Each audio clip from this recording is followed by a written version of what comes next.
இன்னைக்கு நம்ம ஹெல்மெட் த 4 child 17th episode தான் பார்க்க போகிறோம். எபிசோடு ஓப்பனிங்கில் நம்ம ஹீரோ பையன் ஹாஸ்டலில் அவனுக்குன்னு அலோகேட் பண்ணியிருந்திருக்க ரூம்குள்ளே போவானா பார்த்தா அந்த இடத்துல நம்ம ஆலியா பையனுமே இருப்பான். ஆலியா பொண்ணு அவளுக்கு ஹீரோ அங்கே இருக்கிறத பார்த்தோன்னே உன்னை யாரா என் ரூம்குள்ளே வர சொன்னதுன்னு சொன்னா இது என் ரூம், எனக்கு இதை அலோகேட் பண்ணியிருந்திருக்காங்க அதனால வந்தாம்பா.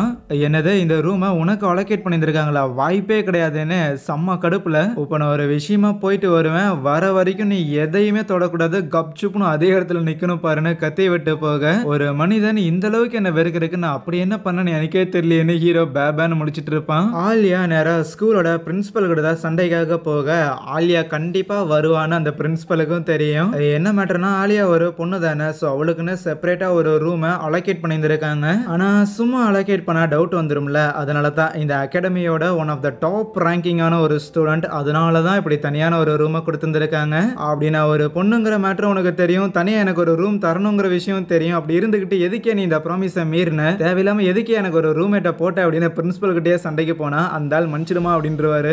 ஏன்னா இப்போ ஹாஸ்டல்ல சில பில்டிங்ஸ் எல்லாத்தையும் ரெனோவேட் பண்ணிட்டு இருக்கிறாங்களாமா, அதனால ரூம்ஸ் கம்மியா இருக்கிற காரணத்தால தான் நம்ம ஹீரோவை அவளோட ரூம்ல போட வேண்டியதாயிருச்சு. ஆனா நான் யாரோ ஒருத்தனை எல்லாம் போடல, உனக்கு நல்லா தெரிஞ்ச பையன் தானே அவன், நீ ஏதோ உனக்கு டியூஷன்லாம் எடுத்தியாமா கேள்விப்பட்டேன் அப்படின்னு சொல்லக்குள்ள டியூஷன் எடுத்தனா, ஆமா எடுத்தேன், அதை நான் எடுத்திருக்கவே கூடாது அப்படின்னு வருத்தப்படுறா. அதுக்கப்புறம் சோகமா ரூமுக்கு வரும்போதும் அவ சோகமாக்குறத பார்த்த ஹீரோவும் என்ன இந்த ரூம்ல இருந்து துரத்தி விடுறதுக்காக ஏதோ ஒரு வேலை பார்க்க போயிட்டு மொக்க வாங்கிட்டு வந்த மாதிரி தெரியுதேன்னு கேட்டா, சரி மேனேஜ்மெண்ட் தான் நமக்கு உதவி பண்ண மாட்டேங்கிறாங்க, நம்மளே அவனை துரத்தி விட்டுறலான்னு சொல்லிட்டு அவனுமே என்னென்னமோலாம் சொல்லி பார்த்தாலுமே நம்ம ஹீரோ எதுக்குமே அசர்ற மாதிரியே இல்லை. உனக்கு ஏன்டா என் ரூம்ல தங்கணும்னு அவ்வளோ ஆசைன்னு கேட்டா, ஆசை இல்லடா தேவை அப்படின்னு சொல்லிட்டு இருப்பான். அடுத்த நாள் காலையில செமஸ்டரோட ஃபர்ஸ்ட் கிளாஸ் அட்டன் பண்றதுக்காக ஹீரோ யூனிஃபார்ம் எல்லாம் போட்டுட்டு அவனோட ரூமை விட்டு வெளியில வர அந்த பச்சை முடிக்காரன் சியா நகரான்ல அவன் ஹீரோவை பார்த்தோன்னே டேய் நீ எங்கட ஆலியாவோட ரூம்ல இருந்து வெளியில வரேன்னு சொல்லி ஷாக் ஆகுறான். பிளஸ் அவனுக்கு ஒன்றும் ஆலியா பொண்ணுங்கிறதுலாம் தெரியாது, இருந்தாலும் யாராவது கூட நடந்து வந்தாலே காய்ச்சி முச்சுன்னு கத்துற ஒருத்தன் எவனும் என் ரூம்ல ஸ்டே பண்ணக்கூடாதுங்கிற காரணத்துக்காகவே முதல் மார்க் எடுத்த மாதிரி தனியா ரூம் கேட்டிருந்திருக்கான். அப்படிப்பட்ட ஒரு மண்ட கசாயத்தை கூட எப்படா நீ ஒரே ரூம்ல ஸ்டே பண்ணியிருந்திருக்குன்னு சொல்லி ஆச்சரியப்படுவானா.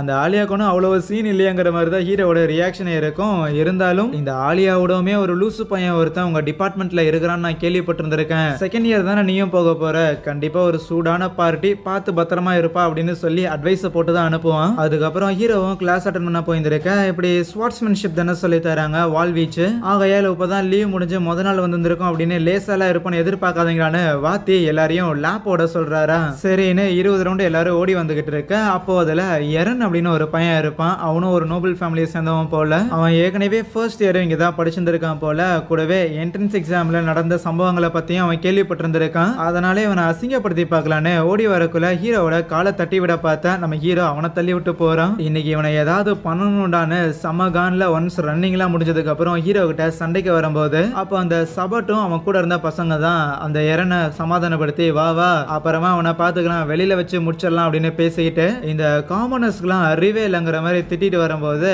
அப்போ அந்த இடத்துல ஒரு ப்ளூ மண்டையன் என்னது காமனர் நான் சொன்னீங்க என்ன பத்தி பேசுனீங்களாடா அப்படின்னு வருவான். சரியான ரவுஸான பார்ட்டியா இருப்பான் போல, என்னது காமனர்னு சொன்ன சண்டை எது போடணுமாடான்ட்டு நேரா அந்த சபட்டுக்கிட்டே வம்புலுக்க போவானா. அந்த ப்ளூ மண்டையன் பேரு அசுகா. ஆக்சுவலி சபட் வந்து இப்போ ஒரு டிரான்ஸ்ஃபர் ஸ்டூடெண்ட் தானே, புதுசாக தான் செகண்ட் இயர்ல ஜாயின் பண்ணியிருந்திருக்கான். அவனுக்கு இந்த ப்ளூ மண்டையனை பத்தி தெரியாது, அதனால கூட இருக்கிற பசங்களா டே சபட்டு அந்த அசுகாங்கிறவன் கொஞ்சம் கோளாறான பார்ட்டிடா அப்படின்னு அவன் அங்கிருந்து கூட்டிட்டு போறாங்க.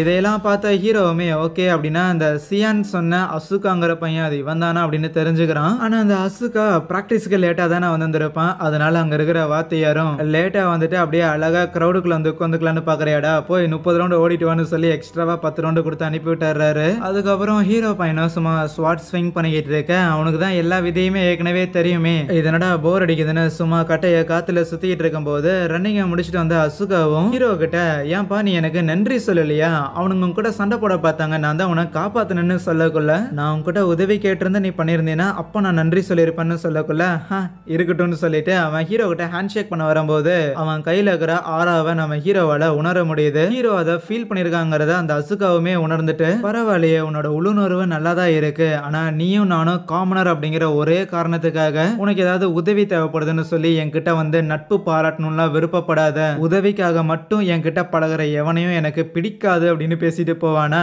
இவன்ட்ட நான் ஏதாவது பேசுனா எதுக்கு தேவையில்லாம இந்த வசனத்துல என்கிட்ட சொல்லிட்டு போறான்னு ஹீரோக்கு ஒண்ணுமே புரியல. இப்படி நடந்த விஷயங்கள் எல்லாத்தையும் ஈவினிங் ஃபீலிங் வந்துட்டு நம்ம ஆலியா கிட்ட சொல்லக்குள்ள ஆலியாவுமே இந்த மாதிரி கை வைக்கிற அளவுக்கு பஞ்சாயத்து போகுதுன்னா வச்சிட வேண்டியதானு கேட்க, இல்ல இந்த மாதிரி ஸ்கூல் சண்டையில எல்லாம் பங்கேற்கிறதுங்கிறது சுத்தமா பிரயோஜனமே இல்லாத விஷயம்னு ஈத்தன் தான் சொன்னார்னு கேட்டா, அவர் சொன்னது என்னமோ உண்மைதான், இருந்தாலும் சண்டை போடணும், சண்டை போடுற நிலைமை தான் அப்படின்னு ஆயிடுச்சுன்னா அவனுங்களை முதல்ல உன் மேல கை வைக்க விட்டுற, இல்லைன்னா அவனுங்க நிறைய பேர் இருக்கிற மாதிரியும் நீ ஒரு ஆளா இருக்கிற மாதிரி பாத்துக்கோ, அதுக்கப்புறம் நீ சும்மா டிஃபென்ஸுக்காக தான் அடிச்சேன்னு சொல்லி சமாளிச்சிடலான்னு சொல்லக்குள்ள, ஓ ரெண்டாவது அடிக்கணுமா, ஆனா எனக்கு தெரிஞ்ச ஒருத்தன் டோட்டல் ஆப்போசிட்டா இருக்கிறானே அப்படின்னு நினைக்க என்னன்னு பார்த்தா, ஒரு நாள் வராண்டால அசுகா நடந்து போகும்போது அந்த சபட்டும் அவன் பசங்க எல்லாம் அப்படியே ஆப்போசிட்ல நடந்து வருவானுங்க. அப்ப சபட் சொல்லுவான், நீ எவ்வளவு திமிரா வேணா இருந்துக்கோ, ஆனா கண்டிப்பா ஒரு நாள் இல்ல ஒரு நாள் எனக்கு கீழே நீ நாயாதாண்டா இருக்க போறேன்னு சொல்லக்குள்ள கடுப்பான அசுகாவும் அந்த கூட்டத்தில் இருக்கிற ஒருத்தனோட தலையோட ஒண்ணு போட்டுட்டு, அப்புறம் சபட் என்ன சொன்னீங்க,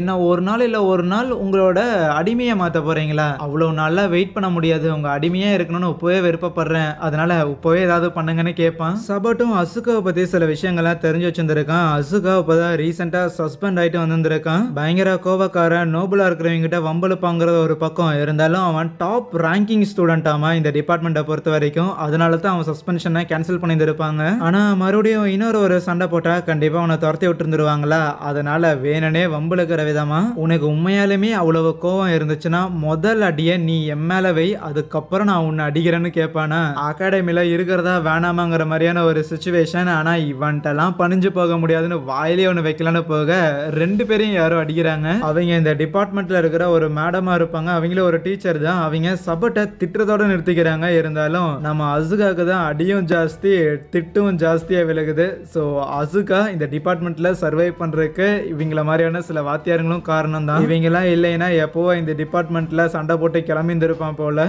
நீ ஒரு காமனரா இருக்கிறங்காட்டியே கண்டிப்பா மற்ற நோபல் பசங்க உங்ககிட்ட வம்பிழுப்பாங்கிறதுல எனக்கு புரியுது. ஆனா கொஞ்சம் அமைதியா இருக்க முயற்சி பண்ண. இங்க பாரு, ஹெல்மெட்னு சொல்லி புதுசா ஏதோ பையன் வந்திருக்கானாமா, அவனும் உன்ன மாதிரியே தான் இருக்கிறான், இருந்தாலும் மத்த எல்லார்கிட்டயும் எந்த ஒரு பிரச்சனையும் இல்லாம போறான்ல, அதே மாதிரி நீயும் இருன்னு சொல்லியிருந்திருக்க. ஹெல்மெட்னா அன்னைக்கு அந்த கிரவுண்ட்ல பார்த்தனே அந்த பையனா அப்படின்னு இவனும் ரியலைஸ் பண்றான். அடுத்த நாள் இந்த மேடம் தான் இவங்களுக்கு கிளாஸ் எடுத்துட்டு இருக்கும்போது கொஞ்சம் லேட்டா தான் நம்ம ஹீரோ அந்த ட்ரைனிங் எடுக்கிற இடத்துக்கு வருவானா. ஏன்டா லேட் ஆச்சுன்னு கேட்டா, இல்ல நீங்க இப்படி கிளாஸை மாத்தி வச்சிருக்கீங்கிறது எனக்கு தெரியாதுன்னு சொல்லுவானா. ஆனா ஆல்ரெடி அந்த எரனுங்கிற பையன்ட்ட சொல்லி இன்ஃபார்ம் பண்ண சொல்லியிருந்திருப்பாங்க.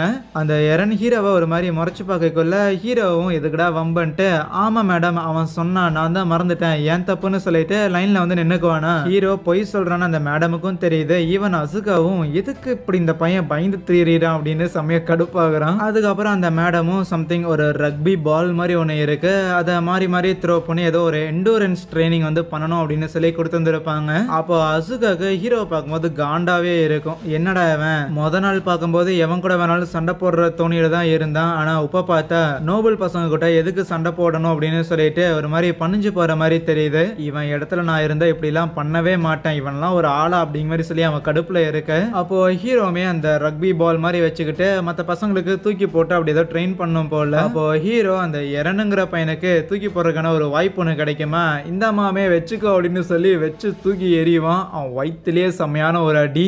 ஐயோ அம்மா, நாம அப்படியே கீழே சுருண்டு உலக, சாரிப்பா நீ கொஞ்சம் தூரமா இருந்தியா, அதனால தான் கொஞ்சம் வேகமா தூக்கி போட்டேன் அப்படின்னு மன்னிப்பு கேஷுவலா கேட்க, என்னடா இந்த குடிமி மண்டையை அடிக்கலாம் செய்யறான்னு சொல்லி நம்ம அசுகாவுக்கு அதோட ஷாக்கு. பிளஸ் அங்கே இந்த ஒரு எபிசோடே முடிச்சுக்கலாம். எனிவேஸ் கைஸ், வீடியோ பிடிச்சிருந்துச்சுன்னா மறக்காம இந்த வீடியோக்கு லைக் கொடுத்துட்டு அடுத்த எபிசோட மிஸ் பண்ணாம பாருங்க, சேனலையுமே சப்ஸ்கிரைப் பண்ணி வச்சுக்கோங்க.